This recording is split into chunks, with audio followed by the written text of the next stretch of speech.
Welcome, everyone. This is Creating Value with People.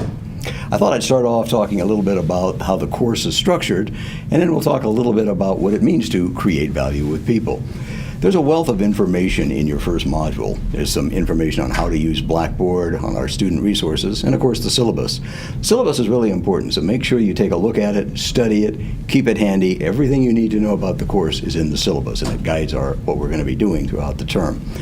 Be sure to check Blackboard and your Boise State email daily. Sometimes I'll put announcements out, I may email somebody, and it helps to be on and off of there checking things out. So be sure you do go in there and make sure it is daily. If you have some questions, there's a couple of ways to address them. First of all, we have a section in Blackboard itself that says questions and discussions. Put your questions there if it's for group consumption. So if it's something you think others may want to know the answer to, put it there. I'll get back to you usually within 24 hours with an answer, although one of the other students may look at it and say, oh, hey, that's over here. You can find it in this part of the syllabus. That's okay, and I encourage you to do that, so you're kind of helping each other. I will get online, I will check it out, and if that's correct, obviously, I'm going to just chime in and say, yeah, that's the answer. Thanks for participating. If you've got a private question, something that really concerns you or your progress or your grade, just email me, and I will get back to you again, probably within about 24 hours. Let's talk about some of the things we're going to do every week. Obviously, there's going to be reading. I've kind of front-loaded it a little bit heavy because you'll be busy with other activities later on in the term. So this first week, you've only got one chapter. But for the next few weeks after that, I've doubled up on the reading. So the reading will be a little bit heavy, but again, that's to kind of get you ahead of the game before we hit some of the other activities that you'll be doing.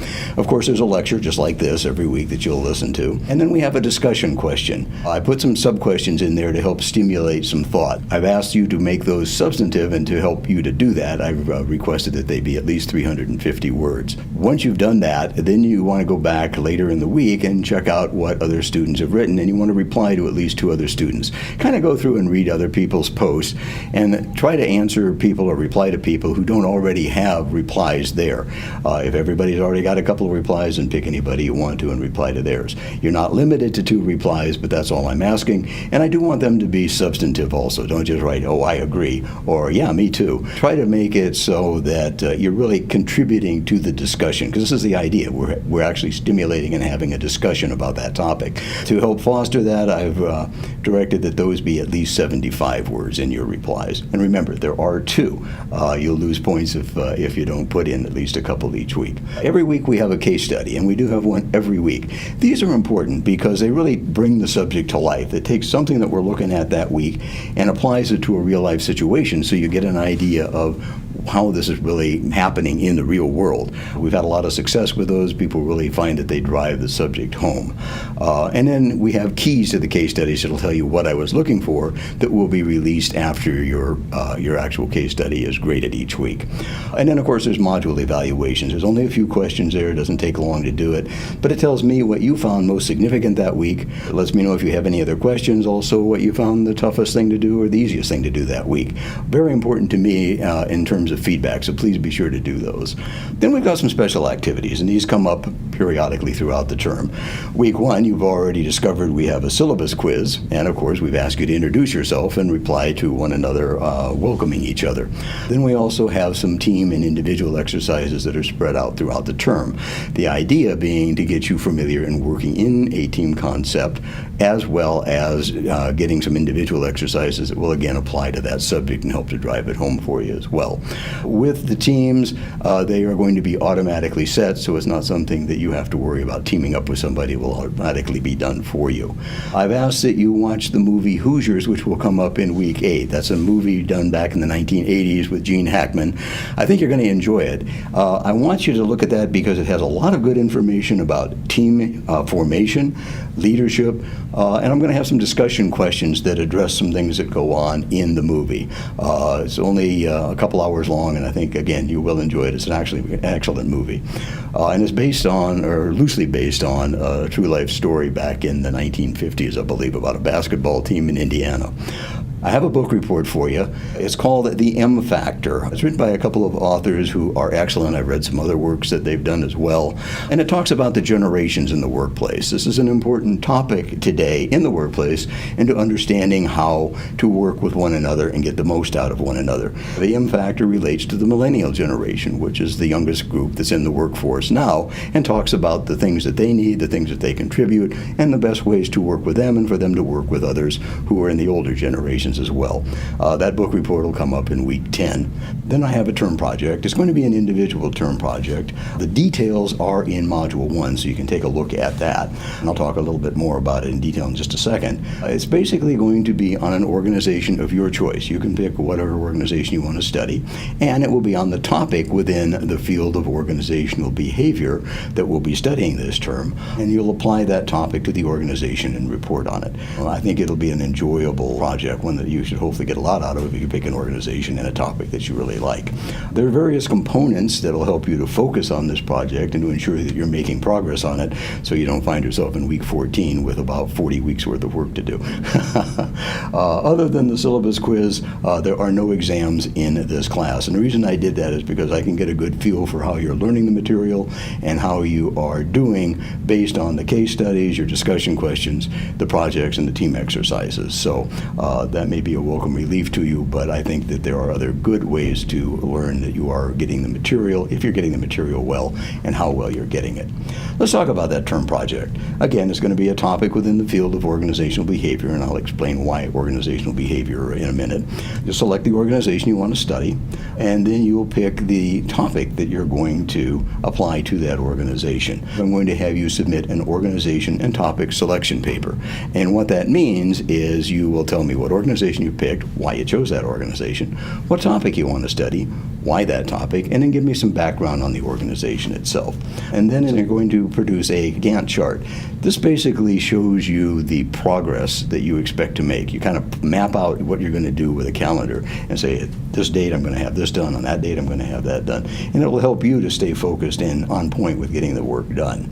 There'll be a project outline, bibliography due, and I'm going to ask you to do a recorded video presentation. That's something you can do on your own. We'll have some instructions on how you can do that, either using your computer. Obviously, you can use your phone if you want, but you don't want it to look like a selfie. You want it to be a professional job. If you want somebody else's help, that's entirely up to you, but we'll have instructions for how you can record it yourself. And then the term project paper itself will be due. So let's talk about what this subject is all about. What is creating value with people? Well, people make up an organization. You keep hearing it, people are our most valuable asset. Well, they are. They're essential to the ability to create value for the stakeholders, who are the employees, the customers, and the owners of the business. Good people are a valuable resource. They create socially complex resources themselves, and they help to establish the culture, the teamwork, the trust, and the reputation of the organization. Effective people management makes a company more profitable because it helps to attract and retain good employees. Enter the world of organizational behavior. All of these subjects fall within organizational behavior, which is basically what makes people behave the way they do in the organization.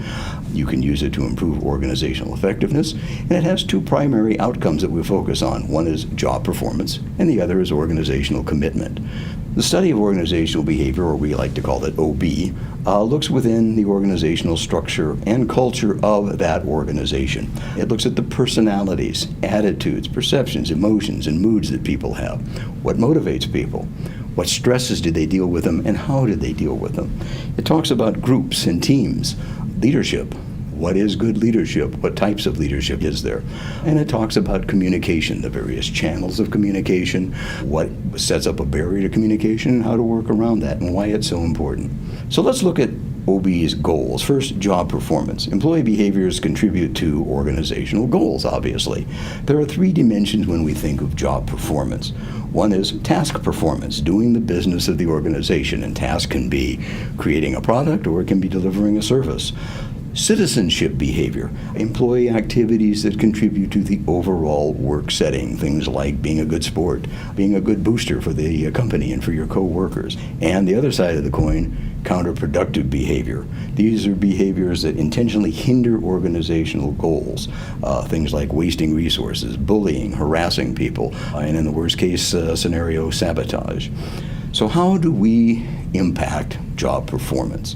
Well, through performance measurement. Most companies have some type of performance evaluation program in place. The ones that are especially good are management by objectives, behaviorally anchored rating scales, and 360-degree feedback, because they look at the behaviors, they set objectives, and they gather feedback from various sources. Knowledge work is increasing. The application of theoretical and analytical knowledge versus physical activity is increasing in the workplace. There's been a major increase in service jobs over the last 100 years. Professional services, sales, customer service versus production, construction, repair type jobs. These all affect job performance. Let's take a look at the second goal of OB, which is organizational commitment.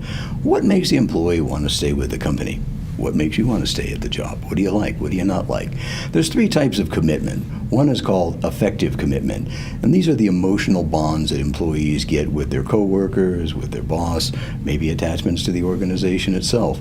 And then there's continuance commitment. That basically deals with the types of rewards that employees get, salaries, benefit packages. How committed are they to the community that they live in? What's going to keep them living in that community and working at that organization? And then finally, normative commitment. That's sort of a feeling of obligation. The company did something for you, and you want to give back to the company. You don't want to hurt the company. Maybe you were unemployed for a while, and the company gave you a job, and that's important to you.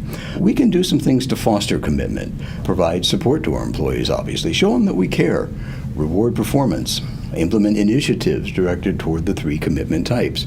For effective commitment, we want to show employees we care, hold events, company picnics, monthly birthday parties, Halloween parties, different things that help employees get together and build commitment to each other. Continuous commitment, you want to create good salary and benefit packages. Maybe be involved in the community and help your employees to be involved in the community. And for normative, you want to invest in the employees by giving them good training, helping them to develop, assigning them mentors, and moving them along career paths. Employees also can lose commitment. What do you suppose the fastest way for that to happen is? Well, job insecurity.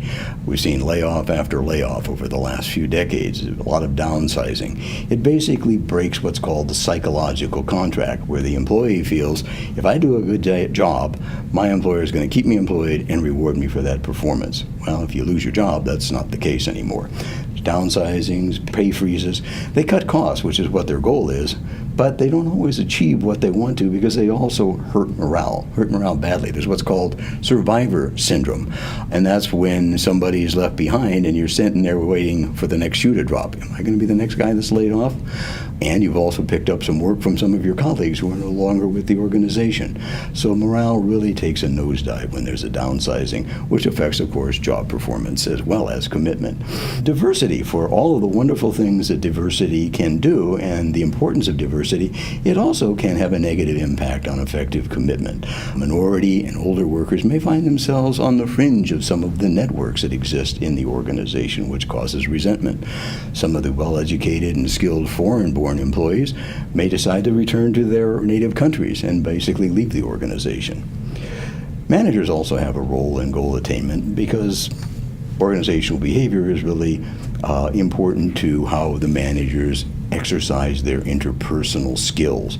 Managers who have good skills help attract employees, they help to keep good employees, they improve job satisfaction, and they reduce stress and turnover. Our book discusses effective versus successful managers. There was a study by Fred Luthans and Associates, and he looked at the traditional management roles: communication, human resource management, and networking. The traditional management roles include decision-making, planning, controlling, communication, exchanging routine information, human resource management, motivating, managing conflicts, staffing, training, and networking, socializing, politicking, interacting with outsiders. He defined effective managers as those with better performance evaluations and more satisfied and committed employees. He defined successful managers as those who got promoted. Should be the same, right? One would certainly think so. Well, that's not what Luthans found. He found that effective managers spend most of their time communicating, exchanging routine information, while successful managers, the ones who get promoted, tend to spend most of their time networking, socializing, politicking, interacting with outsiders. So while both of those elements are important, and I certainly encourage people to look on the effective side of things, it really emphasizes the importance of also being able to network and developing your political skills in the workplace. So I hope this gives you a taste for the importance of organizational behavior and how the aspects of OB create value for people, with people. It's a busy term. We've got a lot that we're going to be doing this term, but it's all interesting, and I think it's packed with a lot of good and useful information. I'm looking forward to working with you throughout the term.